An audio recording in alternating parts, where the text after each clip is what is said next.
At a backyard barbecue, my husband's stepdaughter pointed her finger in my face and barked, "Do your job, maid." I snapped, "Watch your mouth."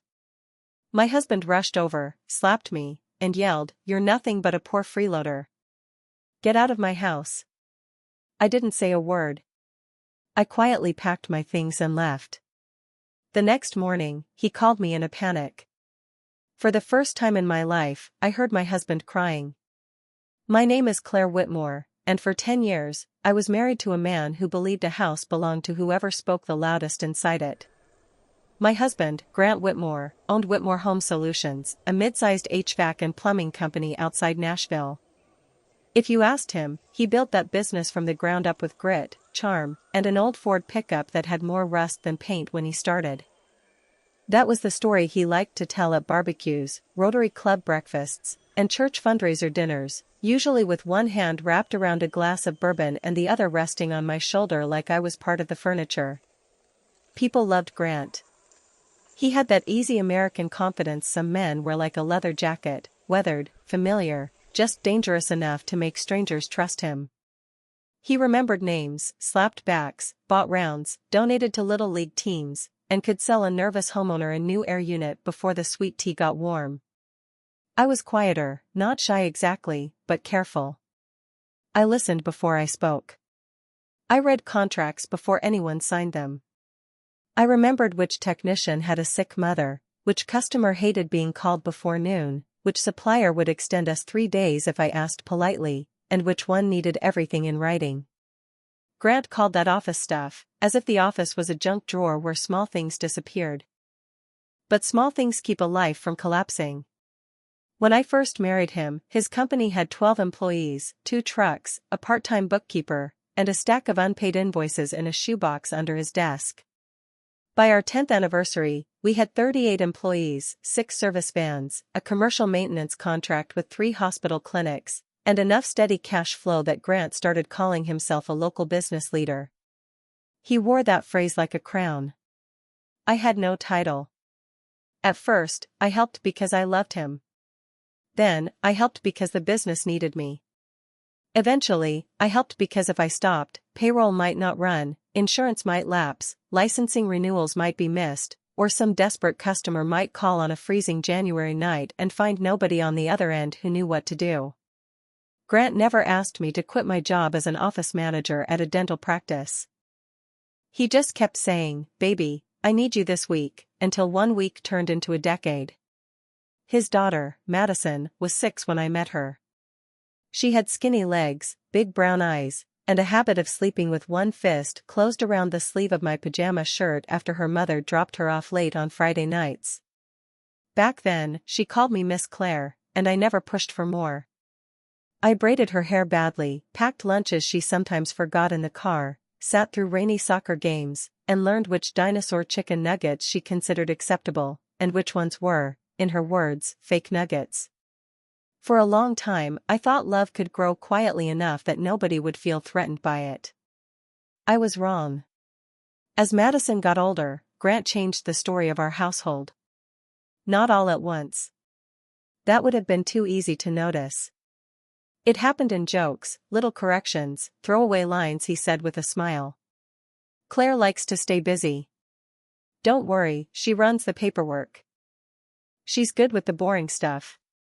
Then, after a profitable year, when he bought the house on Oak Hollow Lane and put a stone fire pit in the backyard, the language sharpened. My house. My company. My money.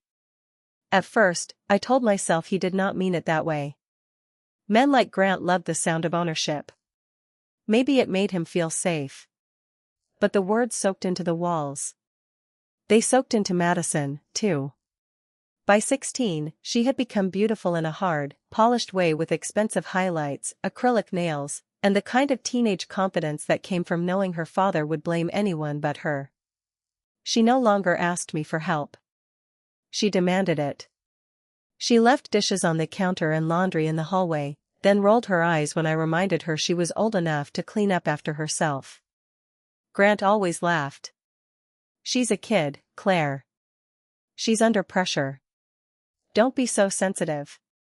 That Saturday in June, we hosted the company barbecue. Grant loved those parties because they let him perform success in front of an audience.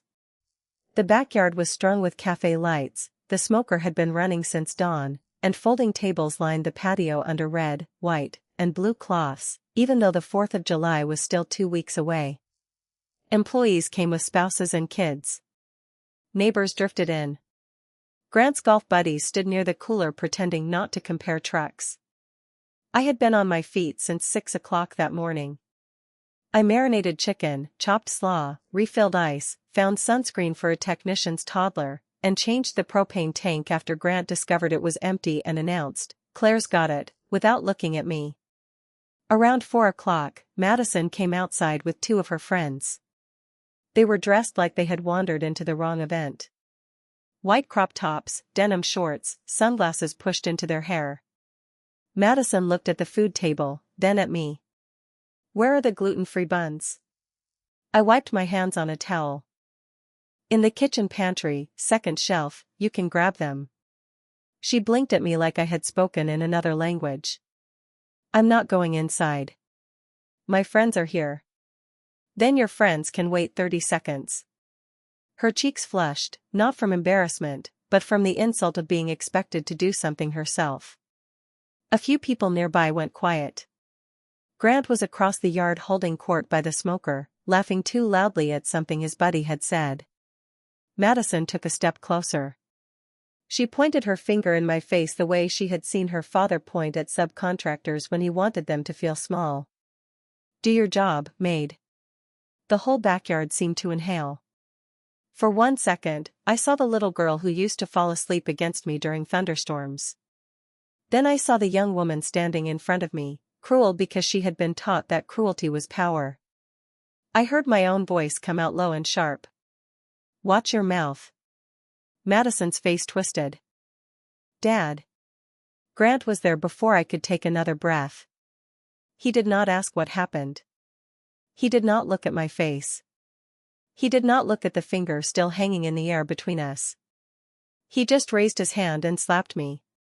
It was not the hardest hit in the world, but it was loud. Loud enough that the children stopped running. Loud enough that a paper plate slid from someone's hand and hit the grass.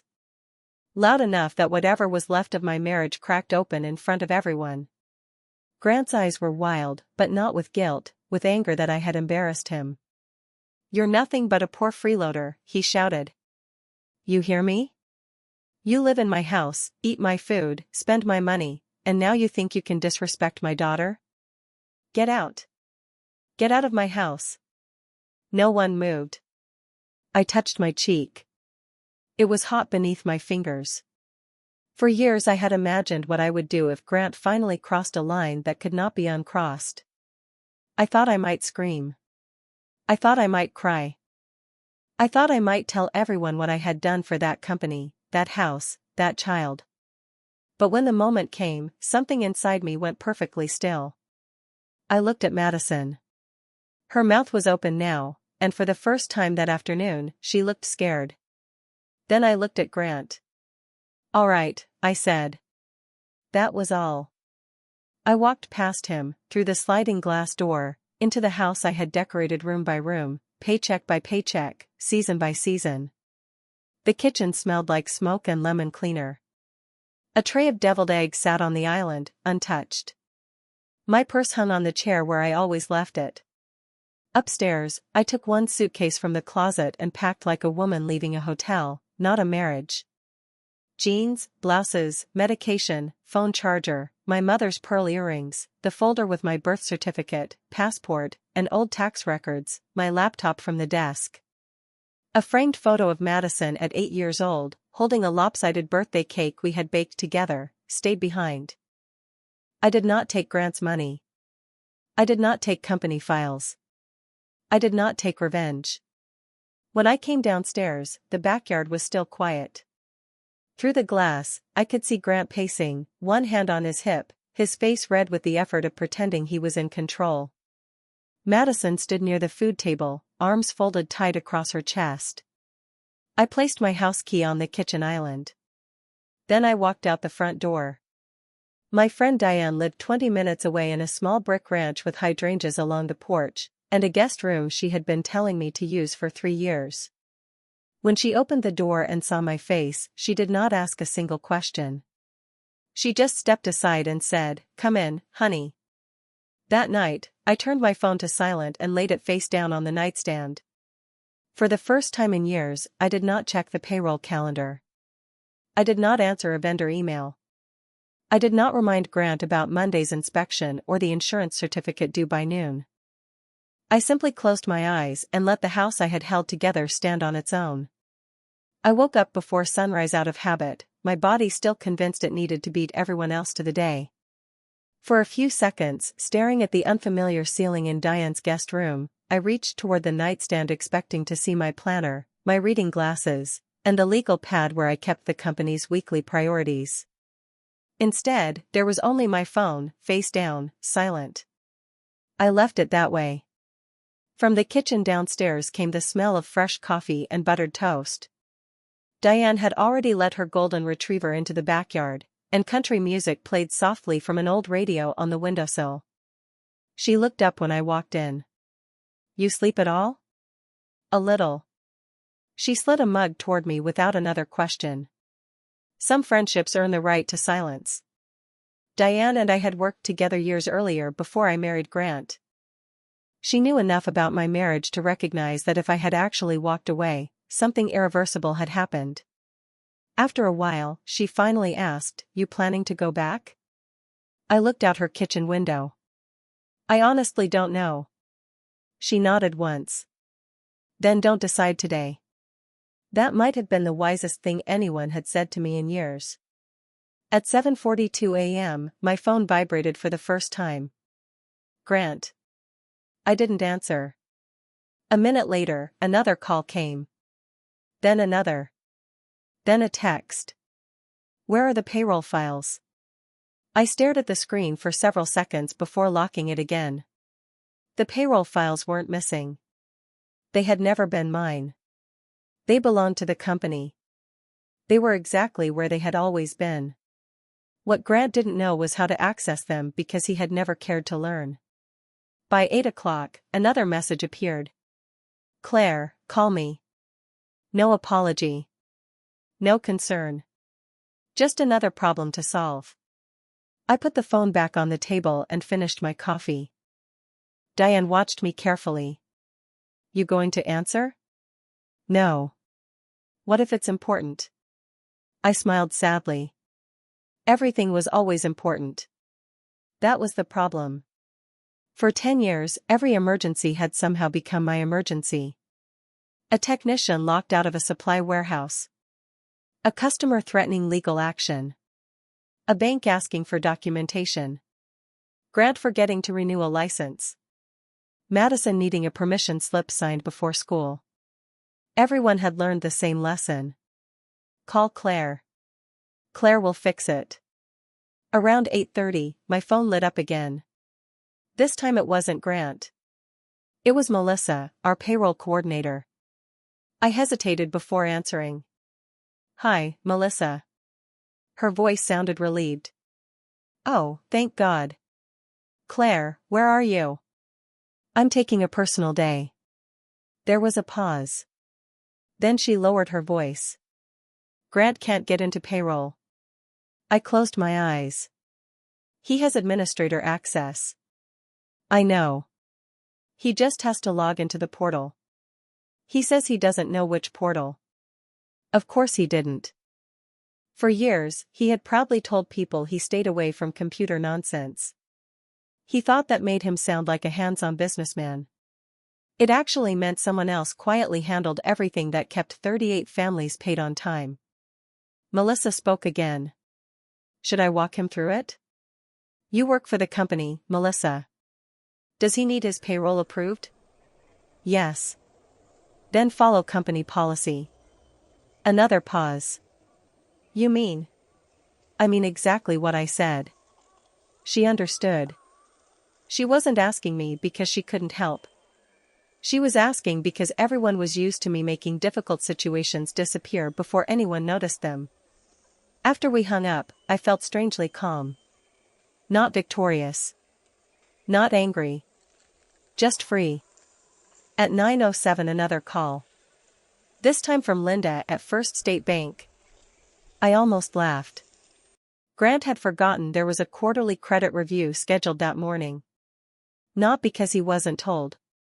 Because I had always reminded him. I let it go to voicemail. 9 minutes later another call. Our commercial insurance broker. Then the attorney who handled our service contracts. Then 2 supervisors. By 10 o'clock my voicemail box was almost full. Diane sat down at the table, wiping her hands on a dish towel. Holy cow. I shook my head. They're not looking for me. What do you mean? They're looking for the person who keeps everyone connected. She frowned. I don't understand. I thought about it for a moment. Imagine an orchestra. She nodded. The violinists know their music. The drummer knows his. The pianist knows hers. But if the conductor disappears, everybody starts playing at different times. Exactly. Grant always believed he was conducting.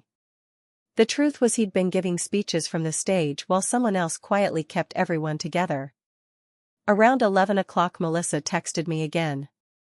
Payroll processed late. Employees are asking questions. 5 minutes later. Commercial account can't release funds until Grant signs revised paperwork. He doesn't know what they're talking about. Another. Hospital contract manager wants updated insurance certificate today. Then, vendor suspended this afternoon's equipment delivery until paperwork is corrected. I stared at the growing list. None of these problems existed because I had sabotaged anything. Every deadline had existed yesterday. Every document had been waiting. Every procedure had always required attention. I had simply stopped catching them before they hit the ground. That realization hit me harder than Grant's slap. For years, I hadn't just been helping. I'd been preventing disasters no one else even knew existed. At noon, Diane suggested we leave the house. You need air. She drove us to a little cafe near the courthouse where retired couples lingered over soup and pie. For the first time in months, I ate lunch without checking my email every 5 minutes. Halfway through my sandwich, my phone rang again. Grant. Then immediately again. Then again. I finally answered on the 4th call. I didn't say hello. His breathing filled the line before his words did. Claire. His voice sounded different. Not softer. Smaller. Where are the Johnson maintenance contracts? In the contract management system. I can't find them. You've had access for 6 years. I don't remember the password. You can reset it. Silence. Then, the bank says they need you. They don't need me. They asked for you. They asked for whoever handles commercial lending. Another silence. I could almost picture him rubbing his forehead the way he always did when things stopped making sense. Then he asked the question that surprised me. What do I do? Not where are you? Not when are you coming home? Just what do I do? For a brief moment, I almost answered. Almost. Habit is powerful. For 10 years, hearing Grant say those words automatically made my brain search for solutions. Then I remembered standing in our backyard. Remembered the sting on my cheek. Remembered Madison pointing at me like I wasn't family. No, Grant. What? You'll have to figure it out. Claire. I ended the call. My hand trembled afterward. Not because I regretted it. Because I had never done that before. Diane reached across the table. You okay? I nodded slowly. I think I stopped. What? I think that was the first time in 10 years I didn't rescue him. She smiled. About time. That afternoon, I turned my phone completely off. Not forever. Just long enough to discover whether the world really ended when Claire Whitmore wasn't there to hold it together. It didn't. But somewhere across town, the first domino had already fallen. And neither Grant nor I yet understood how many were standing behind it. By Monday morning, I had been gone for barely 48 hours. The company was still open. The service vans were still rolling out before sunrise. The phones were still ringing. From the outside, Whitmore Home Solutions looked exactly the same. That was the deceptive thing about foundations. You don't notice them until they begin to crack. I spent the morning helping Diane plant tomatoes in the raised beds behind her garage. My hands welcomed the ordinary rhythm of pressing seedlings into warm Tennessee soil, watering them, brushing dirt from my jeans.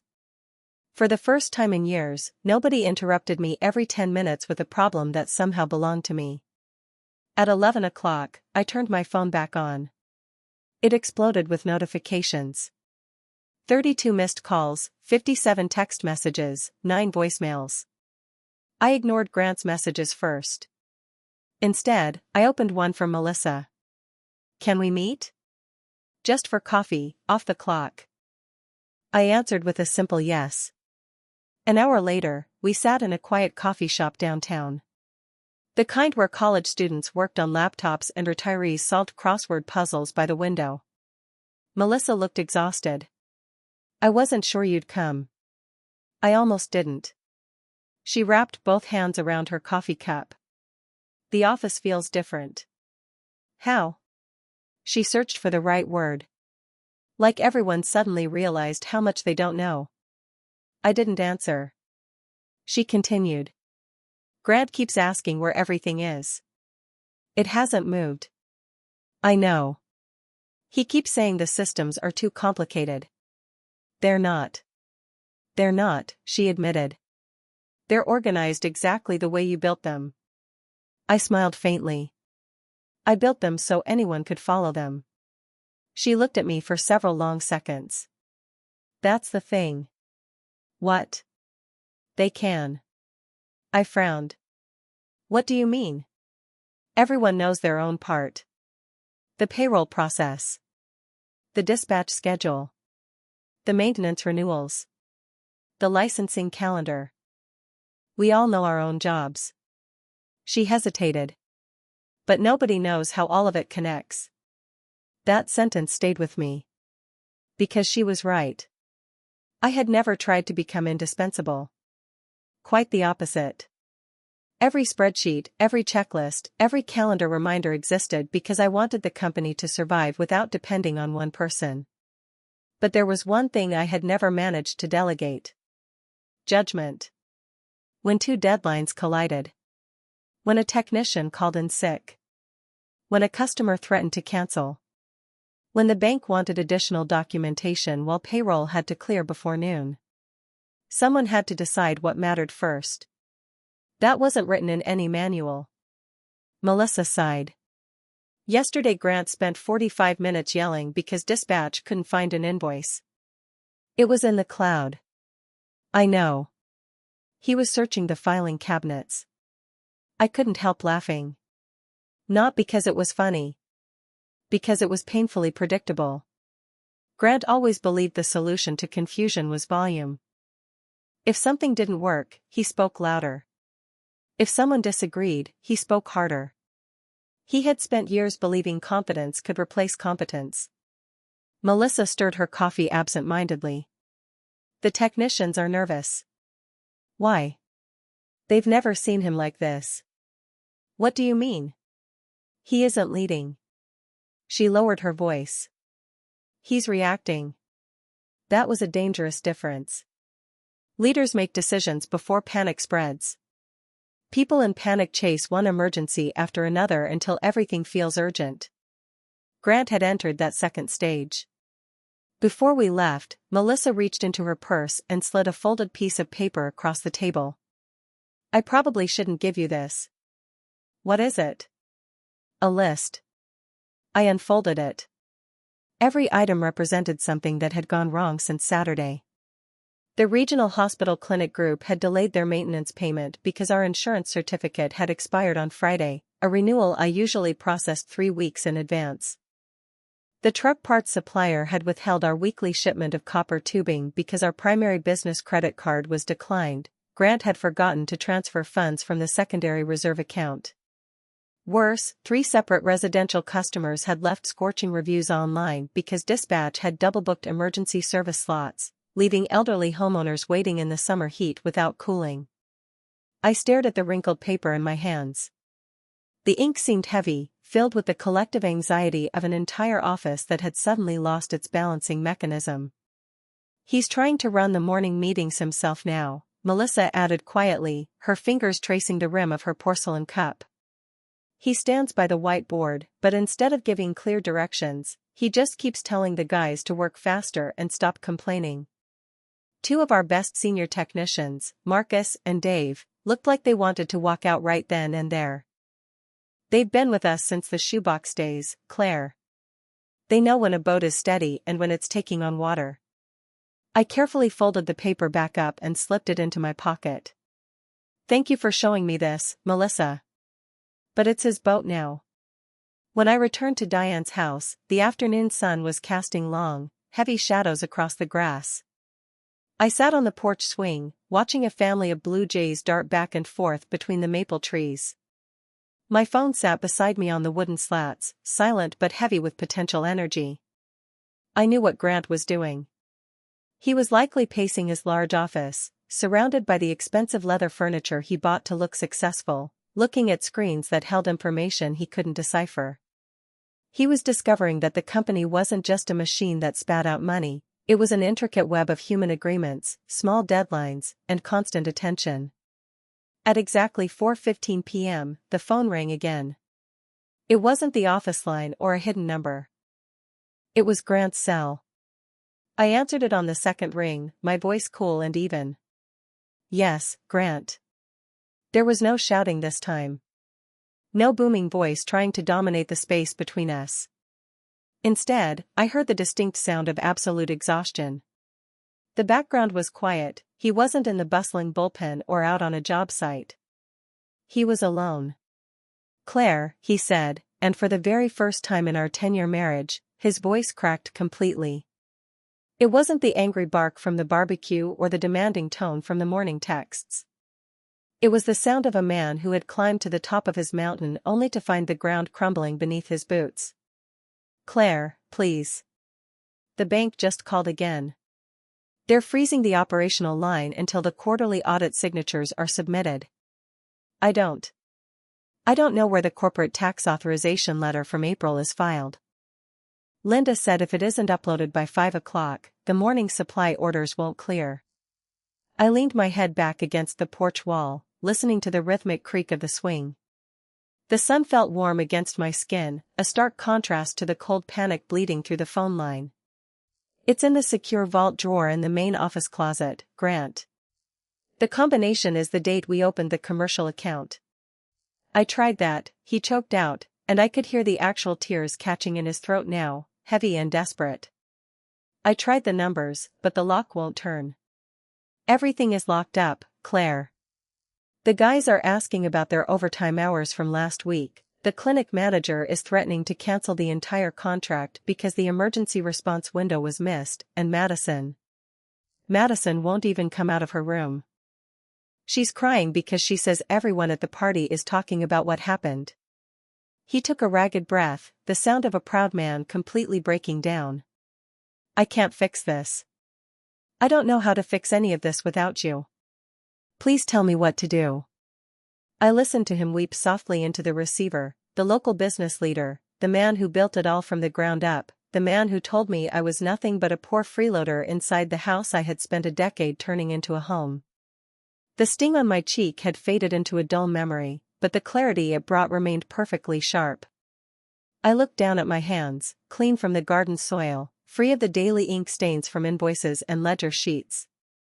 "The vault requires you to turn the dial past 0 twice before entering the final sequence, Grant," I said quietly, my voice entirely steady, completely devoid of anger or spite.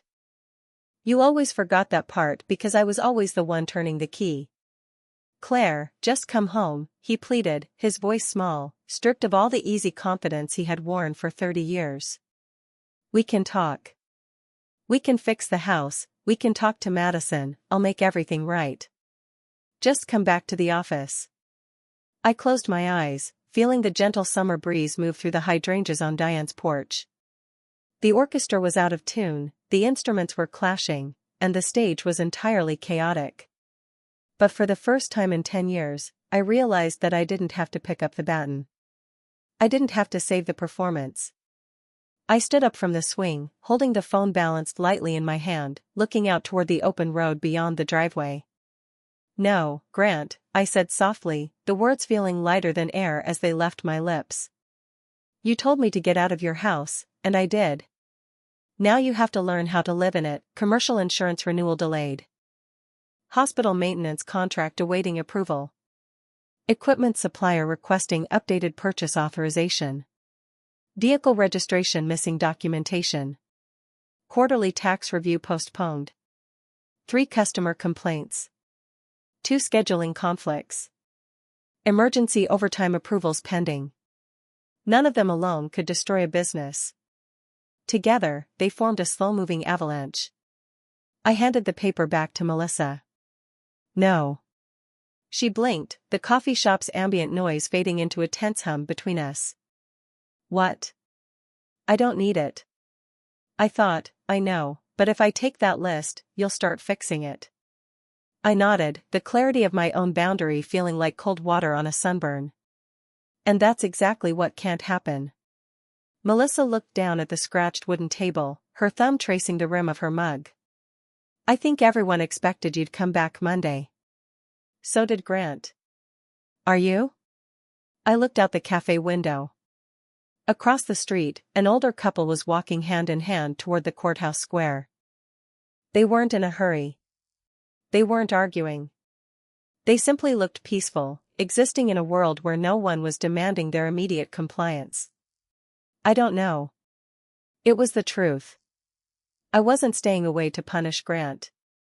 I was staying away because I still didn't know whether I wanted to return to a life where my value depended on how many disasters I prevented before breakfast. The voicemails.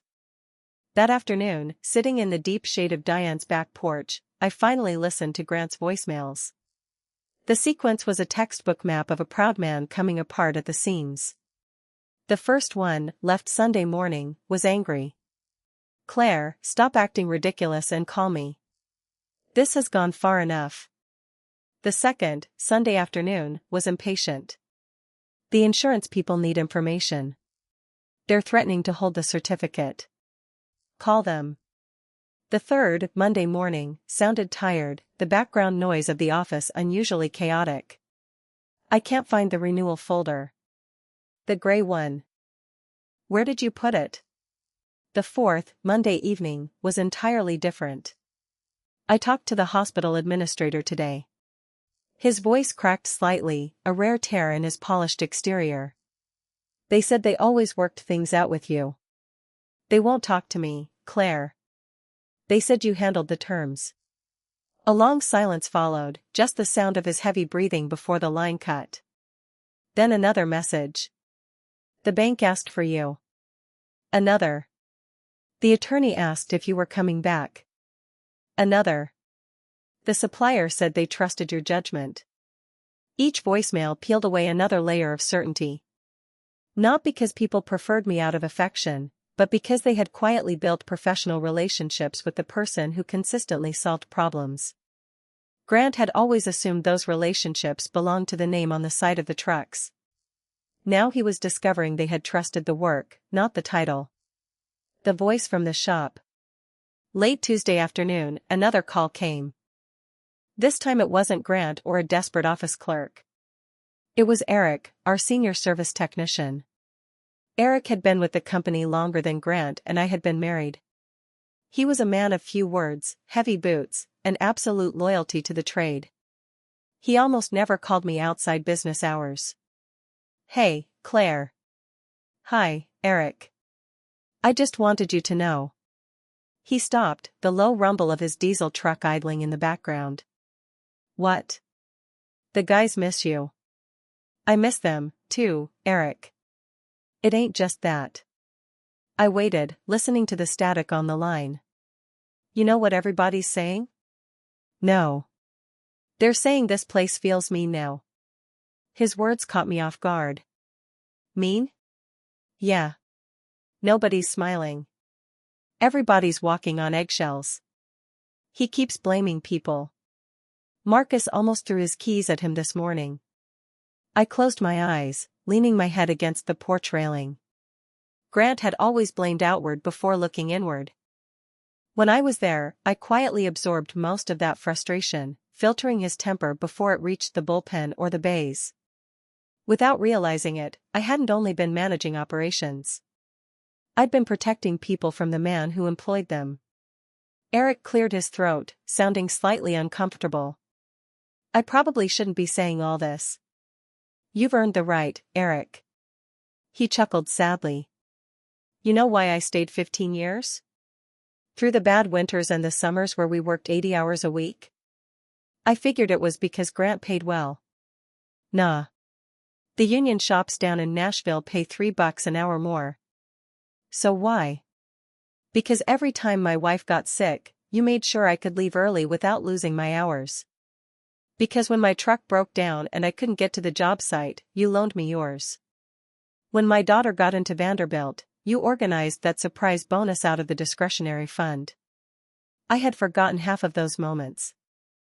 To me, they had simply been the decent thing to do when you have the power to make someone's life slightly easier. Eric's voice softened, dropping an octave. I don't think Grant even knows you did any of that. No. He doesn't. I don't think he ever asked. After we hung up, I sat alone until the sun slipped below the trees, leaving the yard in cool blue shadow. For years I had believed my work disappeared the moment it was finished, a payroll processed, a crisis avoided, a contract renewed.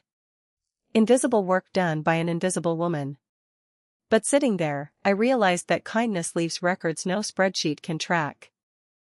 Wednesday morning, I found myself standing in front of my bedroom closet at Diane's house, staring at two blouses as though choosing one over the other might somehow answer the questions that had been following me since Saturday. Neither one did. I picked the blue one anyway. Diane glanced up from the morning newspaper when I walked into the kitchen. You going somewhere?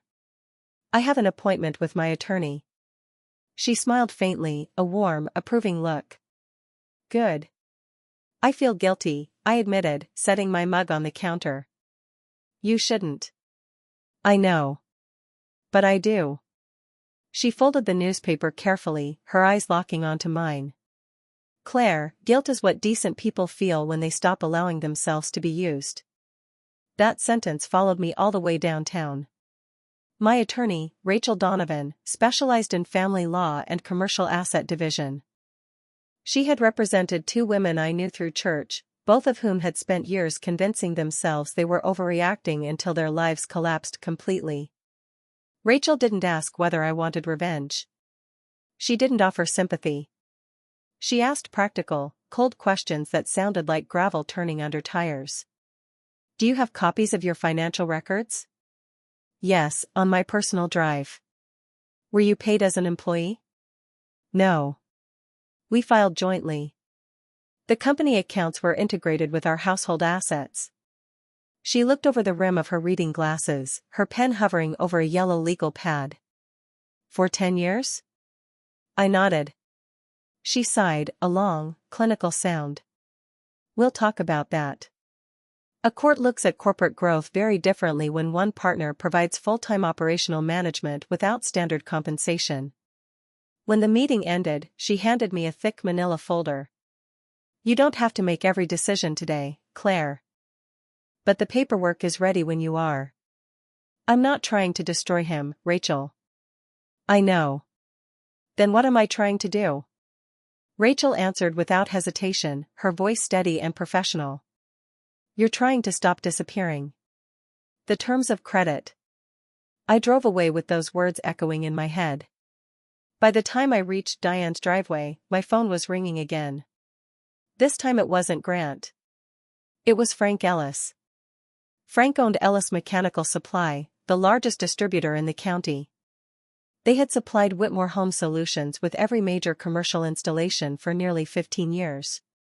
I answered. Frank. Claire. His deep voice carried the distinct weariness of a man who had spent 4 decades running a yard. I hope I'm not bothering you. Not at all. I heard what happened at the barbecue. News traveled fast in small business circles. A public slap at a company party was gossip gold by Monday morning. I appreciate the call, Frank. There was a brief, heavy silence. I need to ask you something, Claire. Man to man, or, well, you know what I mean. Go ahead. Are you coming back? I looked toward Diane's garden, where the tomato plants were catching the high noon sun. I honestly don't know. Frank exhaled slowly, a sound like air escaping a tire. I figured. Which is why I'm calling to let you know I'm changing our credit terms with Whitmore. That surprised me. Frank had given Grant an open line for a decade. You've trusted Grant for years, Frank. His cash flow is solid. I trusted your judgment for years, Claire, Frank corrected gently. I didn't know what to say. Frank continued, his tone matter of fact. Whenever Grant promised a massive payment after a big commercial close, I didn't ship the equipment until I heard from you. If you confirmed the draw schedule, I knew we'd get paid. I knew the numbers made sense. I knew somebody had actually checked the job site metrics. Grant's a salesman, Claire. He sells the moon. You're the one who makes sure the gravity works. I leaned against the porch railing, the weight of his words sinking in. You never told me that. You never asked, Frank said simply. But if you're not at the desk, every order from Whitmore is strictly cash on delivery starting Friday. The paper in the purse. Late that afternoon, another unexpected visitor arrived at Diane's house. Melissa pulled into the driveway, her compact car covered in a film of dust from the gravel road. She looked even more exhausted than she had the day before at the cafe. I know I shouldn't be here, she said as she stepped onto the porch. You can come in, Melissa. She sat at Diane's kitchen table while I made iced tea, her shoulders slumped. I almost quit today, Claire. I turned around, the pitcher still in my hand. What happened? Grant. She rubbed her temples as if trying to erase a headache. He spent 20 minutes yelling at the front office staff because nobody could find the revised hospital contract. He claimed it was a conspiracy. He said someone must have deleted it to make him look bad. Did anyone? She shook her head. It was exactly where you labeled it, in the digital archive under active commercial renewals. He just didn't know how to use the search filter. I couldn't help smiling, a small, dark amusement. What? Melissa asked. He never learned the filing system, I said. He always told the bank he preferred the human element of management. She laughed once, a dry, bitter sound. No. He never tried because you were always there to click the button for him. Her smile disappeared almost immediately. Claire, I need to tell you something else. I sat across from her, setting the tea down. Okay. Go ahead. Yesterday, the hospital's facilities director came into the office personally. The late maintenance paperwork is threatening their accreditation timeline. What did Grant do? He tried the old routine. Slapped him on the back, offered him a coffee, told him he'd take care of it personally. Melissa hesitated, looking down at her lap. And then? The director looked at Grant, didn't smile, didn't take the coffee, and said, well, I hope your wife comes back soon. She's the only reason we've renewed this contract every year. She actually answers the phone when the boilers go down. The room fell silent. I watched a drop of condensation run down the side of my glass, carving a clean line through the frost. I had never negotiated those multi-million-dollar contracts on stage, Grant did the dinners. But I remembered dozens of 5 a.m. text messages from their night staff, sending technicians before their morning shift even started, and writing handwritten thank you cards to their administrative assistants. None of it had seemed extraordinary at the time. It had simply seemed professional. Melissa looked down at her hands. There's more, Claire. The technicians had a meeting this morning before the trucks rolled out. Was Grant there? They asked him not to be. Marcus stood by the door until he left. That caught me completely off guard. What? They wanted to talk privately. About what? She reached into her purse and handed me a folded sheet of paper. I know you said you didn't want documents, but you need to see this. I unfolded the page. At the top, someone had typed a single, stark sentence. If Claire Whitmore is not treated with the respect she deserves, we cannot promise this company will keep the people who made it successful. Below it were 34 signatures. Every field technician. Every installer. Every dispatcher. Every single office employee except Grant. They did this? My voice was barely a whisper. Melissa nodded. Nobody asked them to. I didn't. Marcus started it, and by 8 o'clock, everyone had signed. They're angry, Claire. They saw what happened at the barbecue. I don't want them quitting, Melissa. They have families. They're not trying to hurt the company, she said gently. They're trying to protect the person who always protected them. My vision blurred, the rows of ink signatures running together. Not because of the threat to the business, but because I had spent a decade believing my presence was merely tolerated, a necessary shadow behind Grant's bright sun. Apparently, they had noticed everything. The admission. That evening, as the sun finally settled behind the trees, my phone rang once more. The caller ID read Grant. This time, I didn't hesitate. I answered. Neither of us spoke for several seconds. The silence across the line felt vast, heavy with 10 years of unsaid things. Finally, he spoke. His voice sounded hollow, stripped of the resonance that usually commanded a room. I went into the office late today after everyone left, Claire. I figured. I found a letter on my desk. I closed my eyes. They signed it. Yes. A long pause. I heard the faint click of his lighter, then nothing. I didn't know. What didn't you know, Grant? I didn't know they respected you like that. I said nothing. The admission was heavy, but it wasn't an apology yet. It was just an observation. I thought. He stopped, his voice dropping until it was almost lost to the static. I honestly thought they stayed because I built a good company. Because the name Whitmore meant something in this county. They stayed because they were taken care of, Grant. They stayed because of you, he corrected. The admission sounded as though it physically hurt him to voice. Another long silence stretched between us. The crickets outside Diane's porch seemed louder now, filling the spaces Grant couldn't. Then he asked a question unlike any he had asked in our entire lives together. Claire? Yes. Was I really that blind? I looked out across the dark yard. The tomato plants we had set in the soil 2 days earlier were barely visible in the twilight, but I knew they were there, their roots taking hold in the quiet darkness. I don't think you wanted to see it, Grant. It's easier to believe you're lifting the world alone than to acknowledge someone else is holding your feet. His breathing caught, a sharp, ragged sound. I don't know how to fix this. For the first time since I had walked out the front door, I believed him. He wasn't asking for a password or a file location. He was asking how to rebuild a foundation after discovering he had spent years trying to break it. I didn't have an answer for him. Neither did he. And perhaps that was exactly where true accountability had to begin. The legal line. Grant did not come to Diane's house that night, and for that, I was profoundly grateful. There are moments in a marriage when a person finally says the right thing, but the clock has already run out. The wound is simply too wide for words to serve as a bridge. The next morning, I met Rachel at her office again. She had spent the night reviewing the operational records I had provided. She didn't look shocked this time.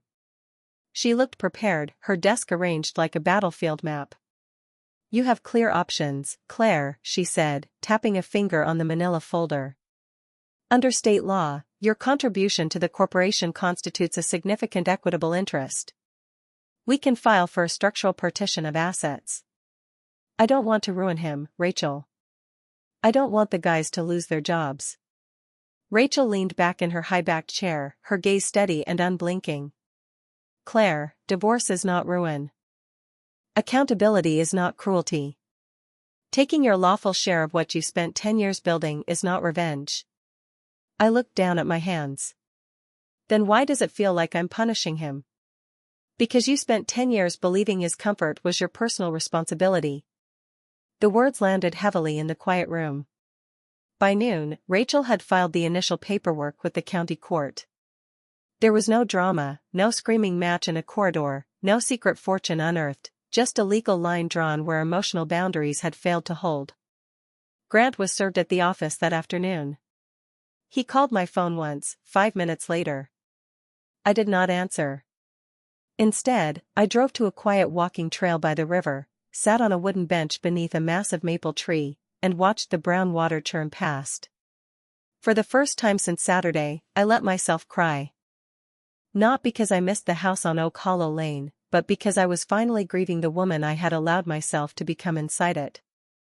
A different apology. That evening, a text message arrived from an unfamiliar number. Can we talk? It's Madison. I stared at those 5 words for a long time as the twilight gathered in the kitchen. Then I wrote back, tomorrow. The diner near the high school. 4 p.m. 30 minutes. We met at a corner booth. Madison arrived without the heavy makeup or the designer sunglasses she usually wore like armor. She had on an oversized school sweatshirt, her hair pulled back in a messy knot. She looked younger than 16, younger than the cruel girl who had pointed a finger in my face at the barbecue. She sat across from me, her eyes fixed on the laminated menu. She didn't order anything. She just twisted a paper napkin until it shredded in her fingers. I'm sorry, she whispered, her voice barely carrying over the sound of the kitchen bell. I waited, letting the silence stay between us until she looked up. I know that's not enough, she added, her eyes welling with tears. No, Madison, I said gently, keeping my hands flat on the table. It isn't. Her chin trembled. I found the old email folder on the home computer last night. The one labeled Madison School. I was looking for my tax documents for the summer program. And? I saw the entries from 3 years ago. The applications for the camp. The scholarship forms you filled out under your name so the deadline wouldn't pass while Dad was away. The emails with Mom's lawyer when she forgot to send my medical records. She swallowed hard, a tear escaping down her cheek. You did all of that. Every single year. Yes. And I called you a maid. The word hung between us, ugly, small, and sharp. Madison began crying in earnest then, not the dramatic sob of a teenager wanting attention, but the helpless shame of someone seeing their own actions clearly for the very first time. I thought Dad was the one who handled everything. He always said he had it taken care of. I know he did. He told me you just liked doing that stuff because you didn't have your own projects. I did like helping you, Madison, I said, my voice softening just enough to let her hear me. But there's a difference between helping someone and being treated like you're invisible while you do it. She wiped her face with the sleeve of her sweatshirt, her shoulders shaking. Are you ever going to come back? Are you ever going to forgive me? I don't know about the first part, I told her honestly. But as for forgiveness, I hope one day I can. For both our sakes. It wasn't a perfect Hollywood ending. It wasn't a warm embrace. It was just the truth, stated clearly in a public booth while the scent of coffee drifted around us. The accounting. 2 weeks later, Grant requested a meeting at Rachel's office. He brought his own corporate attorney, a man named Henderson who looked like he wanted to be anywhere else in the world. When Grant walked into the conference room, he looked fundamentally altered. Not physically, though he had lost weight and his button-down shirt hung loose at the neck, but in his posture. The old Grant entered rooms as though the applause was already waiting for him. This Grant looked for a chair immediately, as if his legs couldn't quite bear the weight of his own arrival. He sat across from me. No bourbon confidence, no booming voice, no audience of technicians to witness his authority. Just a man sitting opposite the consequences he had spent 10 years earning. "I'm not asking you to come back to the house, Claire," he said, his voice flat, balanced on a thin edge of control. "Good." He nodded once, accepting the word like a heavy blow to the chest. "I really thought I built everything. I told myself that story for so long that I forgot the bricks needed mortar." I looked at him calmly across the polished mahogany table. "No, Grant. We built it. The difference is I never needed the world to watch me do it." He covered his mouth with his hand, turning his head toward the window. For a long, painful minute, the room was completely silent except for the tick of the wall clock. Henderson stared at his legal pad, refusing to look at either of us. Then, Grant whispered, "I'm sorry. For the backyard. For all of it." I believed he meant it in that moment. I also knew that an apology cannot unring a slap, unteach a daughter's learned cruelty, or return 10 years of uncompensated, invisible labor. The past isn't a dry erase board, you can't just wipe it clean because the room gets uncomfortable. "I hope you become the kind of man who never makes another woman prove her worth by leaving, Grant," I said softly. That was the closest thing to mercy I had left in my pocket. The new structure. The dissolution of the marriage took 6 months of quiet, tedious paperwork. I received a fair settlement, a significant lump sum representing my equitable share in the growth of Whitmore Home Solutions, along with the title to a small commercial property we had bought as an investment years earlier. Grant kept the company, though it wasn't the empire he had envisioned during his backyard speeches. He sold the large house on Oak Hollow Lane to cover the credit restructuring Frank Ellis demanded, moved into a 2-bedroom townhouse near the highway, and hired a professional operations manager. He had to pay her an actual market salary, a figure that would have made him furious if anyone had suggested paying me the same amount 5 years earlier. Some employees stayed, some left for the union shops in Nashville. The company survived, but it ran humbler, slower, and within its actual means. So did he. Madison and I did not become mother and daughter again overnight. Life doesn't move in straight lines. But once a month, she texted me to meet for coffee at the diner. Sometimes she told me about her senior year, her college applications, and the slow, uncomfortable work of learning to be kinder than the house that had raised her. I listened, I offered advice when she asked, and I let the distance between us heal at its own pace. As for me, I used my settlement to open a small independent consulting firm. I called it Clearwater Operations. My business model was simple. I helped small, family-owned companies build administrative systems that did not rely on the invisible sacrifice of one person. My very first client was a widow named Martha who ran a structural roofing company with her 2 sons. My second was a bakery owner named Elena who hadn't taken a single vacation day in 12 years because she was convinced the ovens would stop working if she wasn't there to turn the dials. I taught them exactly what I had learned the hard way on Oak Hollow Lane. I told them, if one person is holding everything together by their fingernails, the business isn't strong. It's just standing on top of someone everyone forgot to thank. People in town sometimes ask me, usually over small talk at the grocery store or the pharmacy, if I ever got my revenge on Grant after what he did in front of everyone. I always smile, pick up my bags, and tell them the same thing. I did get my revenge. But not the way they think. I didn't burn his life down. I didn't steal his clients. I simply stopped standing inside the burning house with a bucket of water in my hands. And when I finally walked out the front door, everything he had built on my silence was forced to bear its own weight. Sometimes revenge isn't destruction at all. Sometimes revenge is simply letting the truth walk into the room after you leave, and having the courage to close the door behind you.